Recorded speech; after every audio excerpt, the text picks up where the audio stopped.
What has happened, everybody? James Hancock here, back to offer my 100% spoiler-free review of the new sci-fi action flick Young E coming to Netflix on January 20th. This is the latest project from writer-director Sang-ho Yeon, and you will recognize him from films like the amazing zombie flick Train to Busan, as well as the Netflix show Hellbound, which I really enjoyed. Also, I need to apologize in advance because I can guarantee you that every single actor or filmmaker associated with this movie, I'm going to get all their names wrong.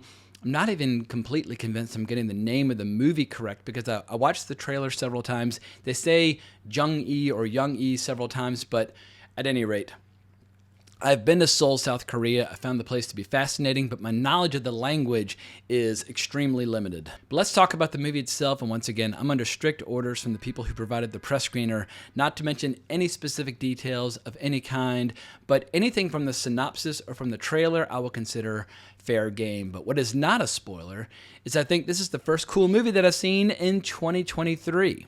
If you're a fan of tight, economical, self-contained, standalone sci-fi action stories, you're going to enjoy it. And I can remember back in the 90s where we used to get these kinds of concepts all the time, where they didn't have to be part of a larger franchise or part of a shared universe or whatever the case might be. You would just have these standalone movies like Split Second, where everything you needed to know about that world was all contained in that one movie. And here is the official synopsis. Set in the year 2194, Young E portrays a desolated Earth in the 22nd century that is no longer habitable due to climate change, where humans are forced to live in a man-made shelter built for survival. Amid the chaos, an internal war breaks out in the shelter. Victory, meaning the end of the war, now hinges on finding a way to clone the legendary mercenary Young E into a scalable robot. And what I can add to that is all stuff that you see in the trailer where Earth remains partially inhabitable, but it's covered with a lot of water. But you have all these different colonies floating around in space. And for a while, those colonies were thriving and doing just fine. But a very long and costly civil war has broken out between these colonies. And there was this one total badass mercenary where years ago, she was kicking all kinds of ass. She had an opportunity to end the war, but she died in combat, and now her daughter, who's an adult and a scientist, is basically trying to pull a RoboCop by putting the mind and the strategy and the tactics of her mother into a combat AI that can be used to end the Civil War once and for all. And speaking of that character, I have to mention that the actress Sang-ho Yeon, who plays her, she had been away from the screen for about 10 years, then came back to do this movie, and then suddenly abruptly died at age 55, but she's absolutely fabulous in this movie. And another incredible performer in this is Ryu Kyung-soo, if I'm saying that correctly, but he was also in Hellbound, but he's absolutely on fire in this movie and frequently steals the show with his absolutely unhinged performance, which is completely, totally terrifying and hysterical. But as somebody who grew up watching RoboCop on repeat, which is one of my all-time favorite sci-fi action flicks, I recognize that the comparisons to that film are inevitable, and I went into watching this movie kind of wondering to what degree there would be overlap between the two movies. And there's a little bit. I mean, you have a large corporation that's turning a decorated warrior into a product with military applications, so that's absolutely a fair comparison. But otherwise, the premise and the setting are completely different, and this is more about the iterations and the experiments of trying to make this new combat AI work, as opposed to what happens once that combat AI is out in the field. And while emotionally the two films explore very similar terrain with the idea of, can an AI or a robot or whatever that's built upon the remains of a human being, can it have a soul? Can it be an individual? But this film's much more concerned with the emotions of a daughter that's watching her mother over and over and over again get completely torn to pieces in all these experiments, trying to make the combat AI work. And while obviously she's an artificial being, when they're doing experiments like hacking her limbs off and she's screaming in pain, that just absolutely rips the heart out of her daughter. So the focus of the film is completely different from RoboCop.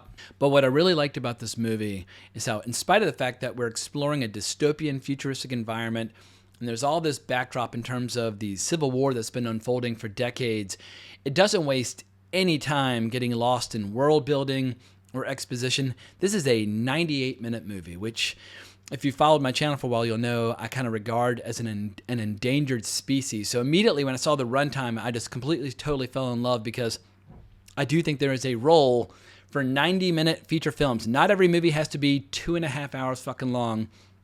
I feel like so many feature films overstay their welcome. They've got way too much padding. The art of telling an effective story is a wonderful, beautiful thing, and this movie absolutely employs it. And the only information that we get about this world is the information that is directly applicable to the experiments with this combat AI. And every once in a while, we'll see the world in ruins, but that excites our curiosity. We want to know more. They leave us wanting to know more, as opposed to overfeeding us to the point where we're kind of like rejecting all the information. Because what's abundantly clear with director Sang-ho Yeon is that he knows exactly which story he wants to tell. He's not getting lost in the weeds with a bunch of subplots or different character arcs or anything like that. This is all about the mother and the daughter and the experiments that are being conducted by this large corporation and the ramifications of these experiments. Like, what are the potential future applications of this technology, assuming that their experiments are successful? Because as we'll slowly come to realize, this corporation is looking towards the future, even beyond the war that is currently unfolding. And I found all the kind of moral implications of turning people into AI to be absolutely fascinating, because this movie very effectively explores the consequences and the ramifications of what happens when you sign over your life and your mind and your personality to a large corporation that may or may not have your best interests in mind. But as far as the overall style and tone are concerned, what impresses me most about writer-director Sang-ho Yeon is that he is a true genre hopper. I mean, Train to Busan was as hardcore a zombie film as you are likely to find, whereas Hellbound was almost like a biblical dystopian horror story. But this film, oftentimes, it's like weirdly lighthearted with this really disturbing humor, but it takes the sci-fi and the action completely, totally seriously. And it's a modestly budgeted film, and so the action really is focused like on the first part and the last part. And you could probably make a case that this movie sags a bit in the middle. I mean, in the middle is where all the kind of the plot and the heart and the emotion is. And you can tell they said, look, we've got a limited amount of resources for our effects. Let's front load it and back load it. And that way people will kind of forget if they were a little bit bored in the middle. So the movie's not a perfect film. I'd say it's a very solid, tight film. It's very satisfying. But is it going to be a beloved sci-fi action flick like Predator? I doubt it. However, I was totally hooked, totally entertained.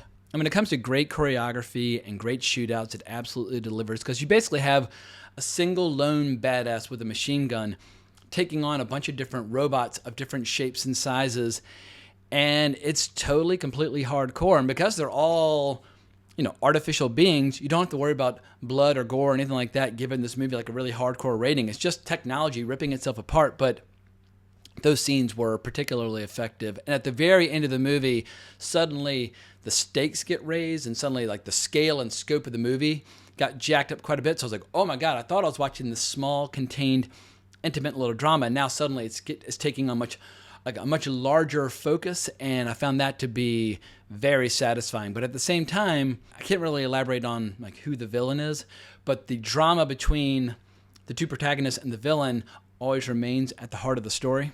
And once again, I don't want to oversell this movie, but I have to say it was delightfully unpredictable. There were a couple of really interesting twists and pump fakes where I was like, whoa, I did not see that coming at all, because you've got a scenario or a setting that's exploring the rapidly blurring lines between humanity and technology, which just leads to a lot of very interesting masks being pulled off by certain characters. And so obviously this movie is not the first story to explore the idea of whether or not artificial beings can have a soul.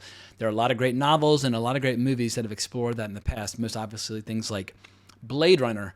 But I don't think it's a concept that'll ever get completely, totally, thoroughly mined until we actually start wrestling with that in our own lives. I mean, this is all speculative science fiction, but I think what people will find interesting about this, or special or different from other films in the past, is just this mother-daughter relationship, because it leads to a climax of massive emotional impact toward the end, which I do think people will find refreshingly new and exciting. So once again, this is a very solid film. It's not some runaway sensation, but hot damn, if you've enjoyed this filmmaker's shows and or movies in the past, definitely check it out. And his track record's not perfect. I mean, Peninsula was a more or less pretty satisfying sequel to Train to Busan, but not nearly as good as Train to Busan. So I'm not going to say that this guy's got some perfect track record as a filmmaker.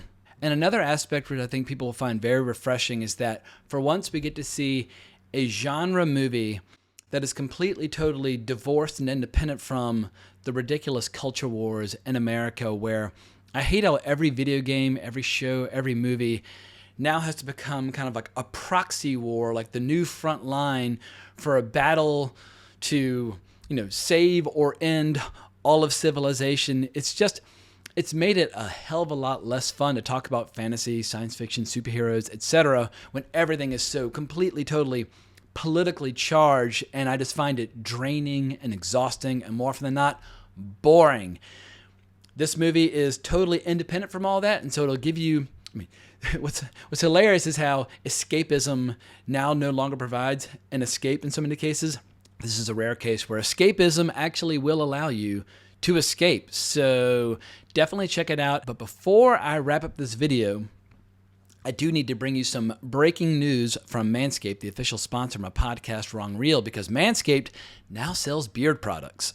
That's right, they are once again revolutionizing men's grooming with the brand new Beard Hedger Pro Kit. From a beard trim to a fresh shave, the technology behind the Beard Hedger Pro Kit allows you to shape your signature beard look. Now you can finally use Manscaped products to make your drapes match your carpet by going to manscaped.com and using the discount code WRONGREEL in all caps for 20% off and free shipping. So join the 7 million men worldwide who trust Manscaped, and also check out their Performance Package 4.0. Inside the Performance Package 4.0, you'll find the Signature Lawnmower 4.0. The advanced skin-safe technology reduces cuts and nicks on your delicate parts. It also comes equipped with a 4000K LED spotlight that will shine a light to the promised land 2023 looks to be. A grooming routine isn't complete without applying Crop Preserver and Crop Reviver before showing off your 2023 self. These unique formulations take care of the smelliest part of your body and are a big boost to your confidence into the new year. To complete the set, Manscaped threw in their Shed Travel Bag and anti-chafing box of briefs as free gifts to keep all your goodies stored comfortably. And also, check out their t-shirts. They get my highest possible recommendation. Very snug, very tight, very comfortable, but thank you so much for listening to my review. I hope I've piqued your interest. Be sure to check out the flick on January 20th. And if you enjoyed this review, remember to subscribe to the channel, hit that notification bell, and you can find me on Twitter at Geeking Out if you want to talk more. But thanks again for watching. But more importantly, as always, onwards and upwards.